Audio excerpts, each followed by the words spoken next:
الشیطان بسم اللہ الرحمن الرحیم رب اشرح لی صدری ویسر لی امری واحلل عقدۃ من لسانی یفقہوا قولی رب زدنی علما۔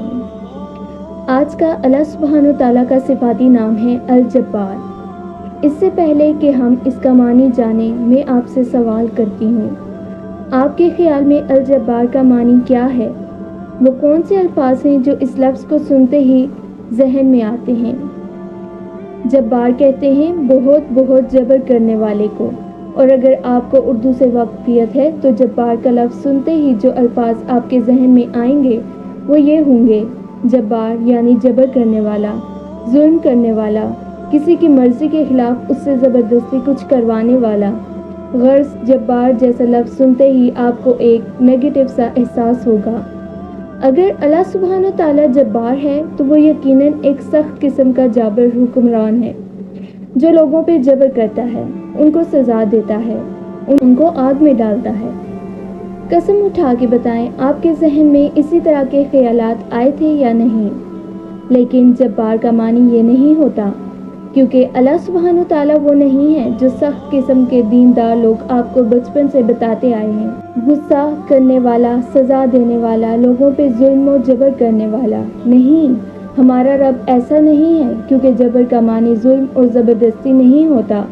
پھر کیا ہوتا ہے اس کا معنی؟ جبار کہتے ہیں بہت بہت جبر کرنے والے کو، لیکن جبر کیا ہوتا ہے؟ جبر وہ نہیں ہوتا جو آپ سمجھتے ہیں، اسی لیے قرآن کی آیات یا اسماء الحسنہ کو ان کے لغوی معنی کے ساتھ سمجھنا ضروری ہے، کیونکہ یہ بہت گہرے ہیں۔ جبر کا لفظ نکلا ہے جیم با را جبر سے۔ جبر کہتے ہیں ٹوٹی ہڈیوں کو جوڑنے کو۔ واللہ آپ نے اس معنی کی توقع نہیں کی ہوگی، کیونکہ ہم نے تو لوگوں سے سن سن کے اللہ سبحانہ تعالیٰ کے نام الجبار کو ظالم حکمران جیسا بنا رکھا تھا ذہن میں۔ ایسا ہی ہے، لیکن جبر ظلم نہیں ہے، جبر ہے ٹوٹی ہڈی کو سیٹ کر کے جوڑنا۔ جب ہڈی ٹوٹ جائے اور آپ آرتھوپیڈک کے پاس جائیں تو وہ اسے کیسے جوڑتا ہے؟ اس کو ایک جگہ فکس کر کے پلسٹر لگاتا ہے، ہڈی کو سیٹ کرتا ہے، یا سرجری کر کے اندر راڈ یا پلیٹ ڈال کے اس کو سیٹ کرتا ہے۔ یہ ایک تکلیف دہ پروسیس ہوتا ہے، لیکن وہ اس تکلیف سے مریض کو گزارتا ہے تاکہ وہ شفا یاب ہو سکے، اس کی تکلیف دن بدن کم ہو سکے۔ تکلیف ختم کرنے کے لیے بھی تکلیف سے گزرنا پڑتا ہے۔ ایسے ہی جبر کا دوسرا معنی ہوتا ہے بحال کرنا۔ جیسے کسی شے کی حالت بگڑ جائے تو اسے اس کی اصل حالت پہ واپس لانا۔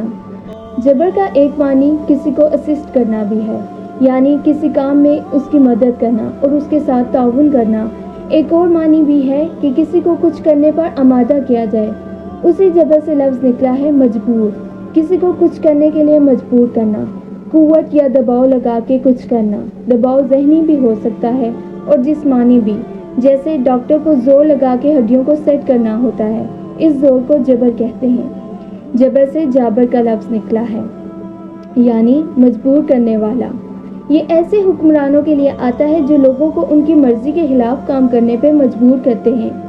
اللہ سبحانہ تعالیٰ کے لیے جابر کا لفظ نہیں آیا، جبار کا آیا ہے۔ جبار ہے بہت بہت جبر کرنے والا، لیکن یہ ناجائز زبردستی کے معنی میں نہیں ہے۔ الجبار کا معنی ہے جوڑنے والا، بحال کرنے والا، مجبور کرنے والا، وہ جس کو فتح نہ کیا جا سکے، ناقابل تسخیر۔ الجبار کا لفظ سنتے ہی ذہن میں ایسے حکمران کا خاکہ بنتا ہے جو ظلم و جبر کرتا ہے، لیکن اللہ سبحانہ تعالیٰ بندوں پہ ظلم نہیں کرتا، بندے اپنے اوپر خود ظلم کرتے ہیں۔ ظلم کہتے ہیں کسی کے حق میں کمی کرنے کو۔ اللہ سبحانہ تعالیٰ ایسا نہیں کرتا، اس کا جبر مختلف طرح کا ہے۔ وہ اپنے جبر سے جوڑتا ہے، ٹوٹے دلوں کو جوڑتا ہے، بچھڑے رشتوں کو جوڑتا ہے، وہ زندگیاں جوڑتا ہے، وہ انسان کو اس کے اصل کے ساتھ جوڑتا ہے۔ اور جڑنے کا مرحلہ ہنسی خوشی نہیں طے ہوتا، جڑنے کے لیے ایک دفعہ ٹوٹنا پڑتا ہے۔ اس لیے اگر آپ اس وقت ٹوٹ پھوٹ کا شکار ہیں تو اللہ سبحانہ تعالیٰ کے اس نام کو یاد کریں، کیونکہ صرف وہی ہے جو آپ کی ذات کو واپس جوڑے گا، وہی آپ کی زندگی کو جوڑے گا، وہی آپ کے ہاتھ سے چھوٹ جانے والے رشتے آپ سے واپس جوڑے گا، وہی آپ کی بکھری عزت اور ساکھ بحال کرے گا۔ وہی ہے جو آپ کی ذات سے جڑی ٹوٹی چیزیں جوڑ سکتا ہے، بھلے وہ آپ کا خاندان ہو، بھلے وہ آپ کی جاب یا کاروبار ہو۔ جو بھی ٹوٹا ہے اس کو اپنے رب کے حوالے کر دیں، وہ اسے جوڑ دے گا، اور وہ ایسے جوڑے گا کہ ٹوٹنے کی خراش تک نہیں دکھائی دے گی۔ لیکن جوڑنے کے عمل میں تکلیف ہوگی۔ یہ تکلیف آپ کا رب آپ کو نہیں دے رہا، یہ تکلیف قدرتی ہے۔ جیسے اگر ہاتھ پہ کٹ لگے تو تکلیف ہوتی ہے، بھلے ہاتھ مومن کا ہو یا کافر کا، تکلیف ہونا نیچرل ہے۔ جب بھی آپ کی ذات جڑنے کے عمل سے گزرے گی اس کو تکلیف ہوگی، اس تکلیف سے پریشان نہیں ہونا۔ ایسے ہی آپ کے گھر کا سکون یا توازن اگر بکھر چکا ہے تو اسے بھی واپس اللہ سبحانہ وتعالیٰ بحال کرے گا۔ وہی الجبار ہے، وہی سب کچھ واپس اس کی پرانی حالت پہ لا سکتا ہے۔ اگر دو لوگوں کا تعلق خراب ہو چکا ہے تو اس کو بھی وہی واپس اصل حالت میں لا سکتا ہے۔ اس لیے ایسے ہر مسئلے کے پیش آتے ہی آپ نے اللہ سبحانہ وتعالیٰ کے اس نام کو یاد کرنا ہے۔ اور کون ہے الجبار؟ اور جو مجبور کر سکتا ہے۔ مجبور کرنا کیا ہوتا ہے؟ کیا گن پوائنٹ پہ کسی کو کچھ کرنے کے لیے کہنا؟ زبردستی اپنا دین نافذ کرنا؟ نہیں، اللہ سبحانہ وتعالیٰ کسی انسان کے ساتھ زبردستی نہیں کرتا۔ الجبار کا معنی وہ نہیں ہے جو اکثر بیان کیا جاتا ہے۔ بات یہ ہے کہ اللہ سبحانہ وتعالیٰ مجبور کر سکتا ہے، لیکن اسے کوئی مجبور نہیں کر سکتا۔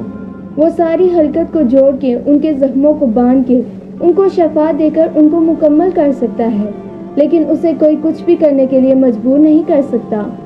انسان کے پاس فری ول ہے، یعنی آزاد مرضی، وہ جو بھی چاہے کر سکتا ہے۔ لیکن یہ دنیا بنی ایسے ہے کہ اگر ہم خوشی سے اچھے دنوں میں اپنے رب کی طرف چلے آئیں تو بہتر ہے، ورنہ ہمارے لیے ایسے حالات بنا دیے جاتے ہیں کہ ہمیں مجبوراً واپس اپنے رب کی طرف آنا ہوتا ہے۔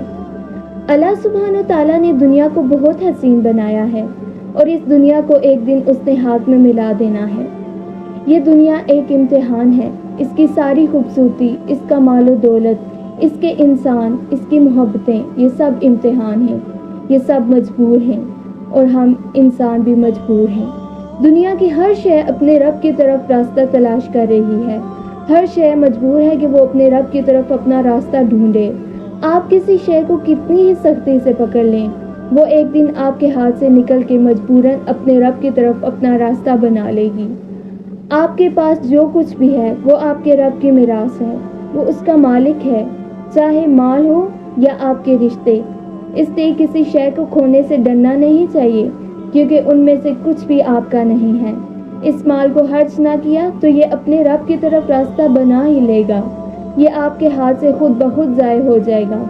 اپنے علم کو خرچ نہ کیا تو یہ بھی فنا ہو جائے گا، آپ کا رب اسے کسی اور کو دے دے گا۔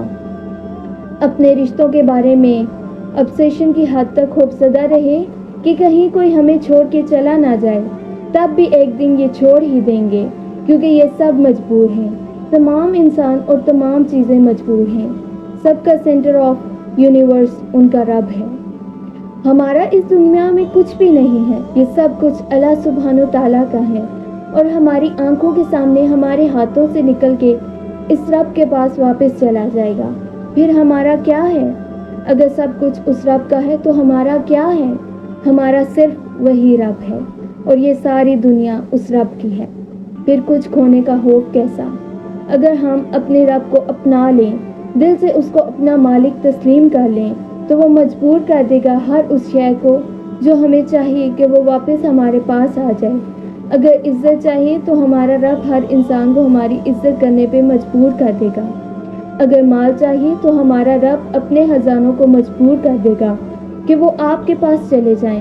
اگر محبتیں اور قدردانی چاہیے تو ہمارا رب اس کو وہاں سے آپ کے پاس بھیجے گا جہاں سے آپ کو گمان بھی نہ ہوگا۔ صرف اپنا خوف ختم کرنا ہے، پھر وہ ساری دنیا کو مجبور کر دے گا کہ وہ آپ کے پاس آ جائے۔